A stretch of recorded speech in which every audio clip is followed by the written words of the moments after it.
SilverName, BoarControl fighting it out in this one. SilverName is on life support right now with a critical victory needed to keep up his 1-6 record. Gallon. That's Everville, joined by Gallon, by the way. He's facing off BoarControl, who sits at a 3-4 record and is looking to even that up. And that seems to be one of the common themes that we've had going this week. Players cleaning up that score a little bit from the rough start they had early on. Yep. SilverName fought this matchup yesterday against Boston, where Boston had a pretty smooth sailing victory against this Token Druid, which I find very questionable of a list.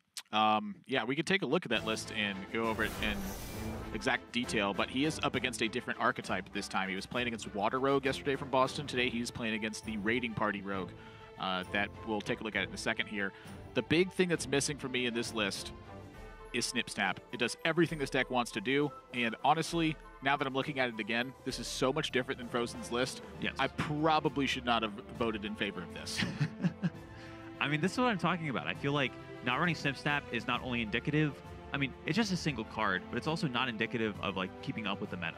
Because if that crucial of a card is missing from your deck, like, there's obviously, like, you just missed some big thing. And it's just a new card. Yeah, it's cool. It's super cool. It snips and it snaps. I just wish the tokens were named Snip and Snap. They're named Pokey and Pinchy. Yeah, I think that may take away from the Snip Snap, though. Yeah. It's legendary. Are the tokens really legendary? Not really. BoarControl's deck, the Raiding Party Rogue. It seems to me that every time I've played this particular style of version, it just works out so much better for me. I don't know if that's just because I like hitting people in the face more, but I feel like in this deck, I run out of cards, and honestly, that's what it feels like you're supposed to do at some point, is run out of cards. I think specifically Rogue versus Druid is just so favored for Rogue. Boston was talking about this earlier, where if they don't have coin and Whispering Woods, they often just die. Yeah, I think that is probably the biggest weakness of Boar's deck in terms of the matchup is Whispering Woods exactly. There's no Fan of Knives. It's a difficult card to actually grab a hold of and discover. And so the one thing that BoarControl needs to worry about is like Acorn Bearer, yielding a big Whispering Woods turns, and then lots of buffs across the board. Exactly. So hopefully the coin, first of all, but secondly, we need tempo cards as BoarControl. So I'm thinking Backstab. I'm thinking SI7 Agent. I'm always thinking Evil Miscreant. That one's just a good card. Yeah. That's tempo and its value. Edwin. I mean, slow down. I mean, I just gotta beat up SilverName. Right? Okay, I want SilverName to have 2 Acorn Bearers. I want to have Keeper Steladris. I want him to have Wrath and Whispering Woods and buffs in any order that he wants. All right. Well, he's got the Wrath and the Whispering Woods. Yeah. Well, I mean, the minions are they're pretty big part of that. You said 2 cards. Well, you picked Edwin at the end. Well, yeah, I'm a Rogue player. I like Rogue. Fair enough. Well, I'm a Druid player. I like Druid. If I don't have a 10-10 Edwin turn 2, I'm complaining. What are you even doing? I got so unlucky this game. Can't believe I don't have a 10-10 Edwin again. Well, BoarControl has the cards that he wants. Good opening hand. Yep. Raiding Party will look better at 3 mana right now. Would it? What card looks worse when you lower its mana cost? Not many. Oh, you know what actually weirdly does? Shirvala. Yeah, because that breakpoint. You don't really care. 20 and 25 mana. Oh, that's weird. Yeah. Shirvala's better because it costs more? Oh. Hearthstone's weird, man. That's strange. I actually like how that deck works. I feel like it's... I'm not sure if it's unintended. I'm sure it was intended, but it's just so different of the style. BoarControl clearly wants to take his time, as his goal is to take advantage of the minions that SilverName will be placing and create a swing within it. It's not about outright aggression for BoarControl. It's about creating swing turns. SilverName was in this spot earlier. Okay, so he's going for the exact same thing as before. He had the choice between War Druid Lodi or 2 landscapings, although I think that the landscape of this play was a bit different. Yeah, he had a minion out to protect. Yeah, exactly. When you have a minion to protect, I think that War Druid Lodi in taunt mode oftentimes is a wise play versus Rogue because it forces them to use cards that they don't necessarily want to use in the immediacy. In this position, this is the play for SilverName. He has to go this direction, try to get something rolling, and it's just getting beat up. BoarControl has the answer. He has the answers, I might say. Yeah, he's got a lot of them. What BoarControl wants now is minion pressure. He wants things that he can do. Ooh, this is a pretty cool turn. Oh, yeah, you get a 4-drop as well. So 3 1/1s and a 4-drop. Sign me up! Well, Hecklebot.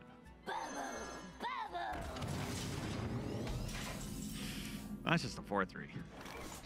Just a 4? That's just a 4-3. He had 7 attacks to the board. Yeah, but I wanted a Heckle Pot, Admirable. This is basically 1 I card. wanted a Heckle Pot. I'm trying to help SilverName out here, all right? Okay, okay. You know, Hecklebot, he can win that game. Honestly, Boar's hand is shaped up not the best so far. I mean, he's drawn Deadly Poison, not a crucial card.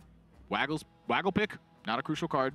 Greenskin, not a crucial card. He needs to seize the board first and then follow up with this damage stuff. And Raiding Party is just not really a card that you want to cast versus Token Druid. You're sinking 4 mana into something that does not impact the board immediately. Yes, you get Dread Corsairs, but you're not guaranteed to get 2 of them. If you get 2, then you get the mana back, but it's only that scenario. You already have a Waggle Pick. You do not need the weapon off of Raiding Party. So, yes, it does draw a weapon from your deck, but in essence, it's only drawing 2 cards instead of 3 here.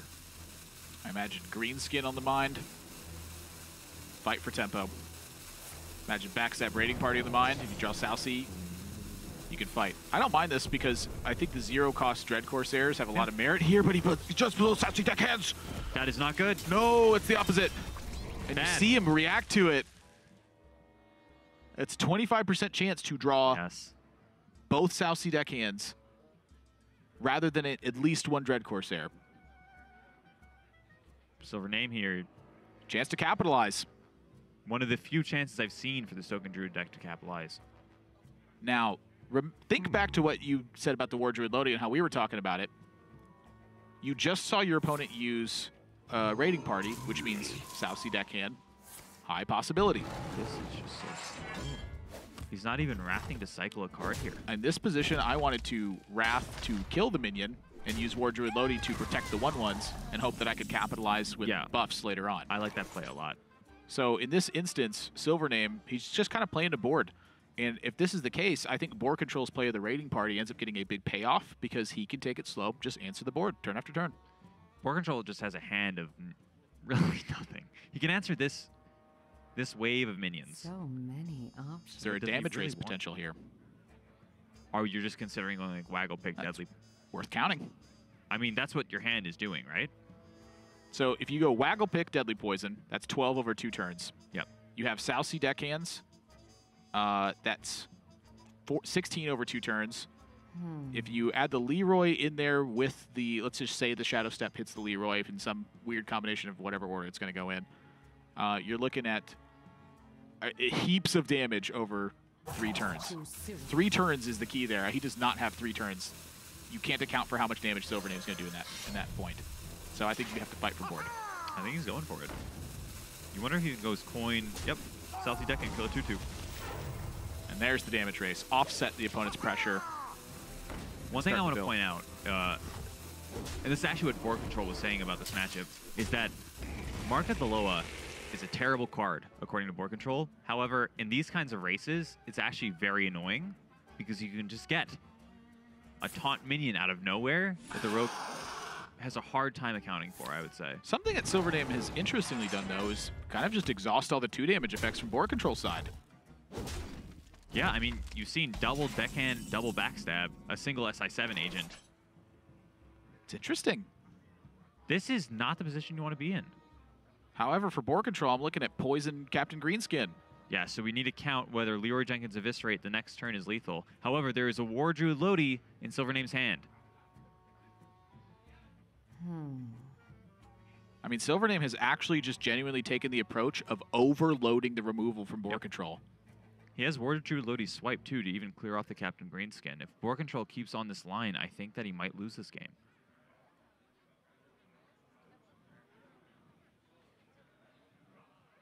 I wonder.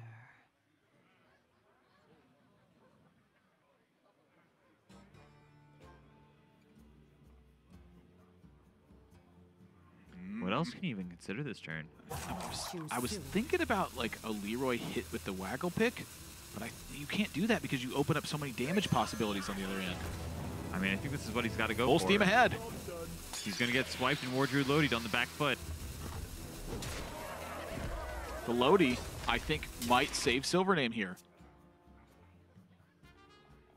Remember that he was still 1 damage off. So that's something to think about, too. I mean, the Dreamway Guardians in swipe prevents a lethal. in this spot as well. What BoarControl might be thinking about now is whether you can go Leroy Jenkins into the 1/6. Ooh, with Dreamway Guardians, it's going to be even harder. What shall we hunt? Could you Leroy Jenkins the 1/6? Go face with the 1. Does that set up a lethal? I think you might just be dead to the double swipe. If you Leroy Jenkins the 1/6 and you don't take care of anything else on board, you are dead to double swipe. Yep. Now, Boar is not going to play around double swipe, but let me tell you what, he is going to try to think about how to play around Blessing of the Ancients and Power of the Wild and Savage Roar and Swipe, another Mark of the Loa. He is in a bad spot here, and I think that if BoarControl really breaks it down from a hand range perspective, he just got this game. I think that BoarControl is going to lose this game, but he's going to make the best play possible. He's going to say, how much damage can I push this turn? It's going to be, I need to go 7 face, which means I need to play the Leroy. I mean, you're adding 2 minions to your opponent's board. You were dead to every board-wide buff. Yep. You're setting up second Eviscerate, I believe, as lethal. He also runs double Deadly Poison. We've seen 1. The only thing in your opponent's deck that doesn't kill you would literally be Swipe and then just minions that hit the board. Yes. That's the, or the single copy of Wrath, which likely draws one of those cards. Oh, you know, I actually want to say that this is so smart from BoarControl, just using the Eviscerate now. He's going to die. Yep, it's 2 over. Just the hand. It's so hard to think about a combination of cards for SilverName that didn't win once he got to this spot. Quick game number 1. SilverName up a game. That is unexpected. BoarControl's hand at the beginning, we thought would just deal with everything that SilverName played. He just kept playing stuff. He kept on getting 2-for-1s out of BoarControl. Landscaping, backstab SI7. And he's getting chip damage along the whole way, too. Yep. See, that's something that I often feel like SilverName has been going for in his games, and then at some point along the way, he's deviated and changed the game plan. Like, when I look at his Mech Hunter play, a lot of times he would set up these very aggressive lines and then suddenly deviate to a defensive play to try to set up something bigger. In this game, it was full steam ahead. It was minions, minions, minions the entire time. And he just got there. Like, BoarControl just literally couldn't answer everything. He took an aggressive line, and BoarControl just didn't have the answers in the end game. BoarControl had to go for something that SilverName could respond with taunts, and then he just had to follow up with double swipe. So SilverName is moving over to the secondary deck, and this is something else that I feel like I've seen from him a lot as well, is adding in just adding in stuff in substitute of stuff. I don't really understand the purpose. It's just stuff instead of stuff, and all this stuff is similar. So we're taking out 2 Dreamway Guardians, which is very surprising to me. That's stuff. Taking out 2 Evil Cable Rats and a Microtech controller.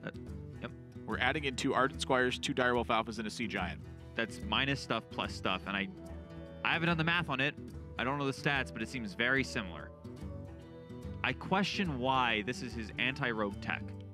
Was there potentially a better anti-rogue deck list? There had to have been, right? Just cutting Dreamway Guardian seems weird to me. That card's good. Yeah. It's one of the best cards in Token Druid.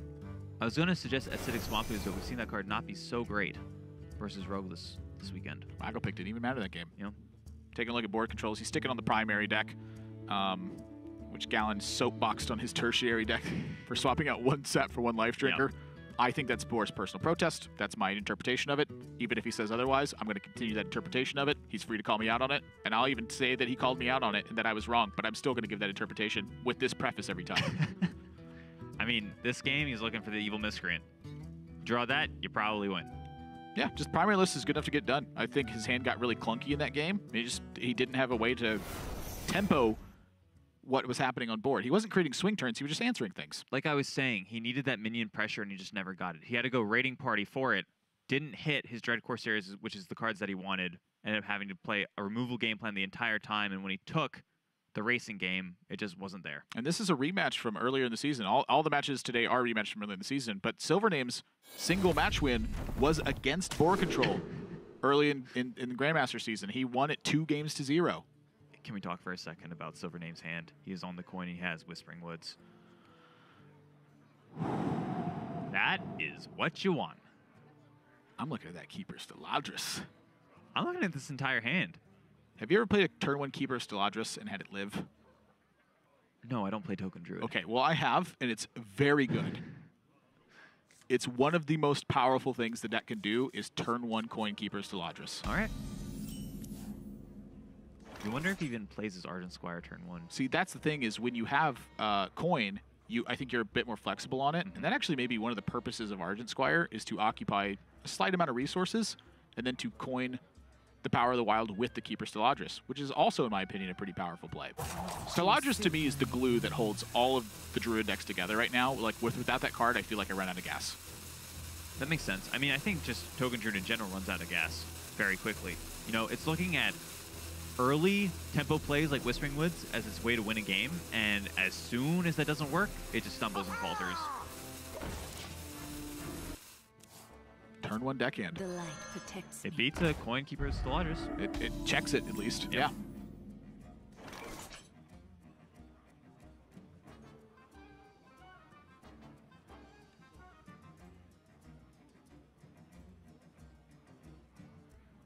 Boar looks like he's taking some notes.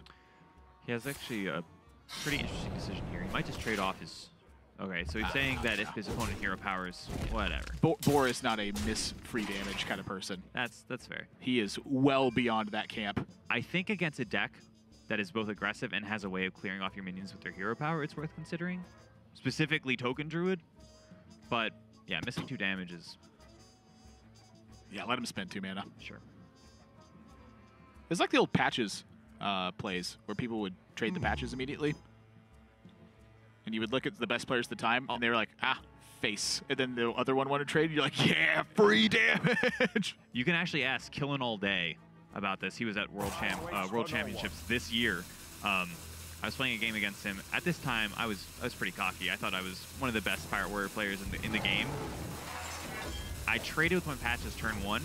He ended up being at 1 life. I dealt 29 he was 1 life like 7 turns later, and he just blows up at me, and he's like, you call yourself the best Pirate Warrior player. It was really funny.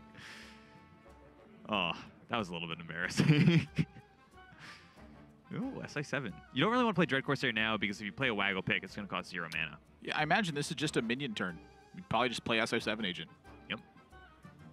I wonder. It hurts to not use that card for value, but you need to either take an aggressive stance or fight for board, and you have to do it aggressively. Boar is going to get some terrible news next turn.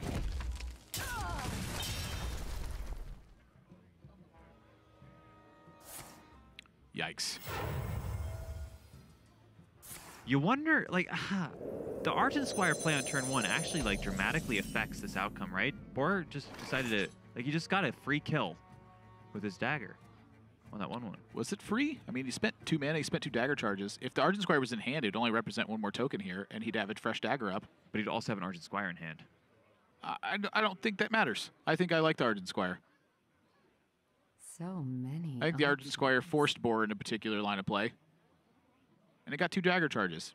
Dealt 3 damage, and it got 2 dagger charges. I mean, you can't ask for much more. I think you can. Well, I mean, you can. You're like, I don't have a 10-10 Edwin.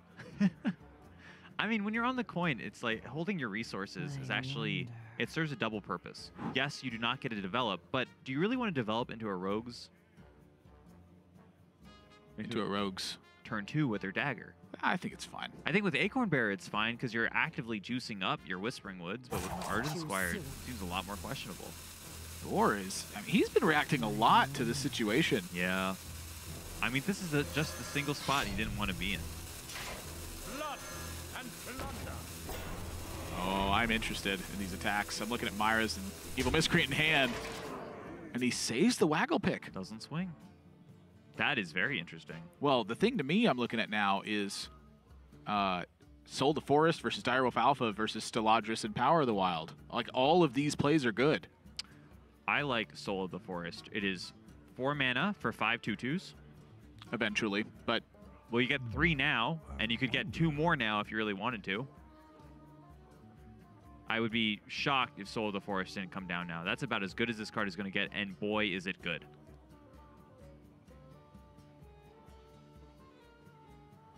The other potential play would be Direwolf Alpha and Power of the Wild, you're saying.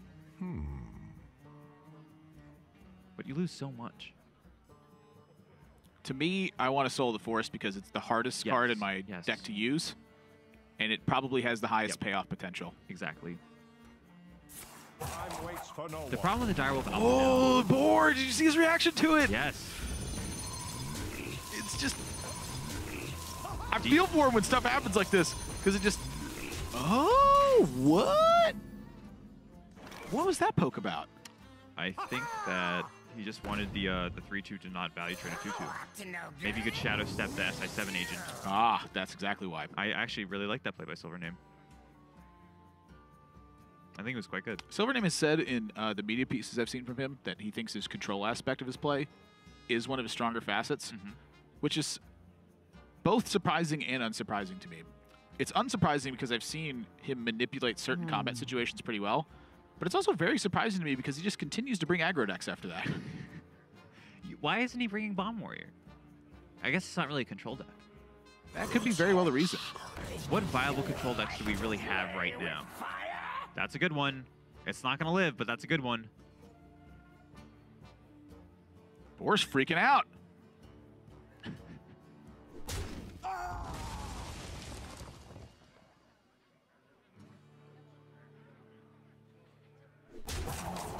Still going Whoa, did you see SilverName sit up when the attack went face as well? I mean, that is an interesting...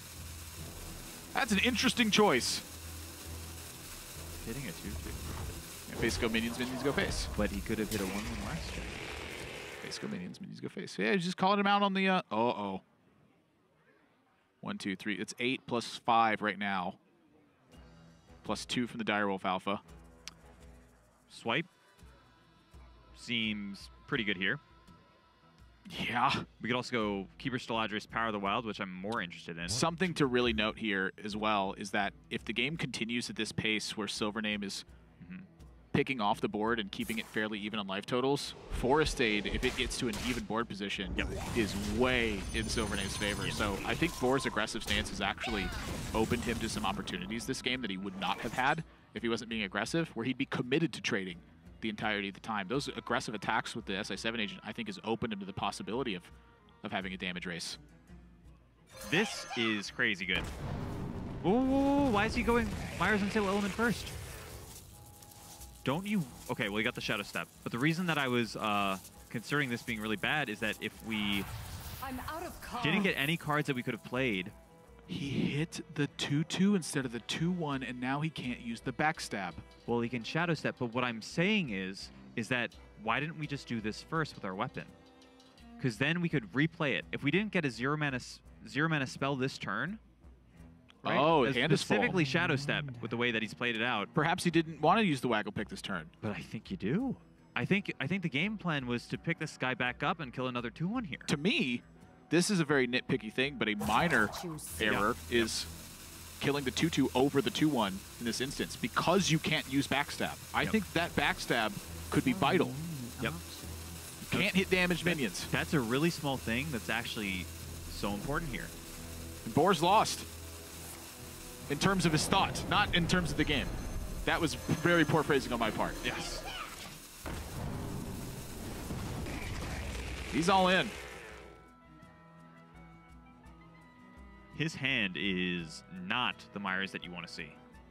It's so strange to me that he did not swing with his Waggle Pick this turn. I feel like with Double Deadly Poison, Dagger Double Deadly... You need the Leroy, I think. Like, you got to kill him exactly in 2 turns. Don't you just miss 1 damage, but you don't give your opponent the out with Savage Roar? I guess you could you Double Deadly this turn, Life Drinker, and then not swing. Double Deadly Life Drinker. 8, 9, 10, 11, 12, 13, 14 is represented from that. You have Leroy and no further damage afterwards with that iteration. Boar is looking down at 10 damage on the other side, and he knows that there is a 3-2 Panther in the opponent's hand. This might come down to killing the 2-2 instead of the 2-1. So many options. I think it might.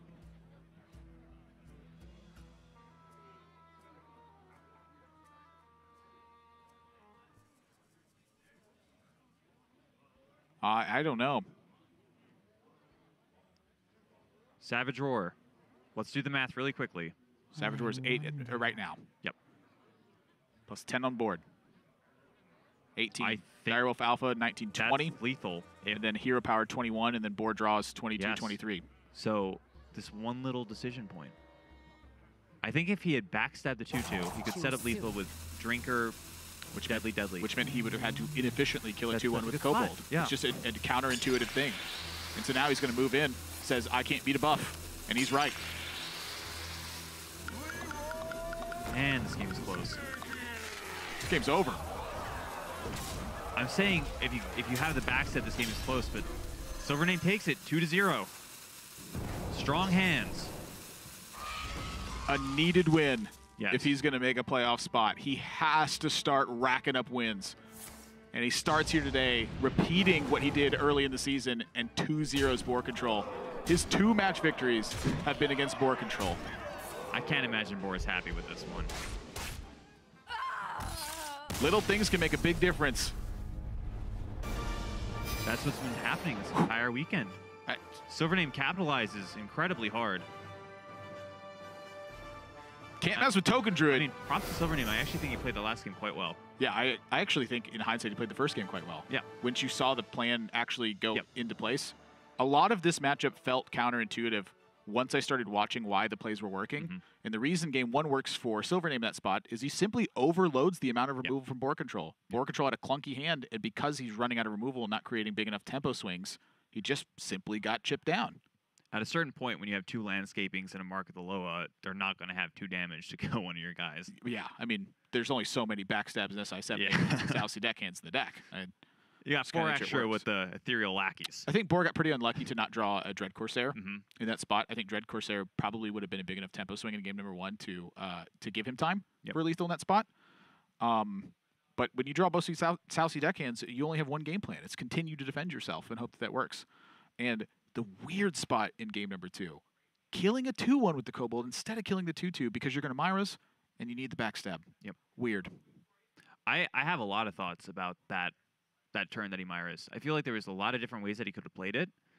And even with the backstab being used on a 2-2, like let's say we kill a 2-1, backstab the 2-2, I'm still not sure if I like not swinging with the waggle pick. I feel like he was very conservative with that weapon. And I'm not sure if that's because he knew exactly what he wanted to do or if it was because... I think it's what sees his hand. Yeah. His hand just contained so little damage at that point. He needed to leverage the Leroy for damage. So I agree with it. But either way, take a look at the standings and see where things sit now. BoarControl moving down to 3 and 5. It's been a rough set for him, but same for SilverName in that one. 2 and 6 now. If he rattles off a bunch of wins straight, color me impressed. Token Druid gets it done, and which means Gallon, by the way, your hot take was wrong. Oh no. And that means my hot take was right. Oh no. And so how you got to call me wrong earlier? Yes. I get to call you wrong now. There you go. Doesn't feel very good, does it? Would you like me to say it doesn't?